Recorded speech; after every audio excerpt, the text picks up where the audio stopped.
আজকে সকালটা শুরু হয়েছে আগের দিন রাত্রে ভিজিয়ে রাখা কয়েকটা কাঠবাদাম খেয়ে। তো এক এক করে খোসা ছাড়িয়ে আমি কয়েকটা কাঠবাদাম খেয়ে নিয়েছি। এই কাঠবাদাম গুলো আমার মাই পাঠিয়েছিল। আজকে ভেবেছি তোমাদের সঙ্গে একটু রান্নার ভিডিও শেয়ার করবো। তো চলো রান্নার দিকে যাওয়া যাক। আজকে ফুলকপি ও পালং শাক দিয়ে কিছু একটা রান্না করবো। সেই মতো বসে পড়েছি আমি আলু কাটতে। শুধু আলু কাটিনি, আলু, ফুলকপি, পালং শাক, লঙ্কা, পেঁয়াজ সবই আমি কেটেছি। তো এবারে দেখে নাও আমি কি কি কেটেছি। তো এখানে দেখতেই পাচ্ছ আমি আলু কেটেছি, ফুলকপি কেটেছি, আর এখানে মশলা করা হয়ে গেছে, আর পেঁয়াজ আর লঙ্কা কেটেছি। এবারে কড়াইতে তেল দিয়ে ফুলকপিগুলোকে ভালো করে ভেজে নিব। ভাজা হয়ে গেলে এক এক করে আমি সব ফুলকপিগুলোকে তুলে নিব। তারপরে কড়াইতে একটু তেল দিয়ে কেটে রাখা আলুগুলোকে আমি এক এক করে সব দিয়ে দিব।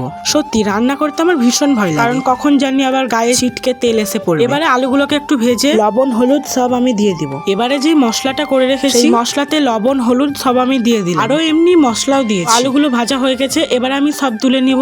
কড়াইতে আবার একটু তেল দিয়ে তাতে দিয়ে দিয়েছি কাঁচা লঙ্কা, মশলাগুলোও দিয়ে দিয়েছি। এবারে ফুলকপি, আলু, কেটে রাখা পালং শাক দিয়ে একটু কষাতে থাকবো। তো আমার দেখো কষানো হয়ে গেছে। এবারে আমি দিয়ে দিব জল। তো আমি জল দিয়ে আরেকটু নেড়ে নিব, যাতে মশলাগুলো কড়াইয়ের গায়ে না লেগে থাকে। এদিকে ভাতও হয়ে গেছে, আর কয়েকটা মাছ আছে, এই মাছ দিয়ে আজকে আমি ভাঙা করব।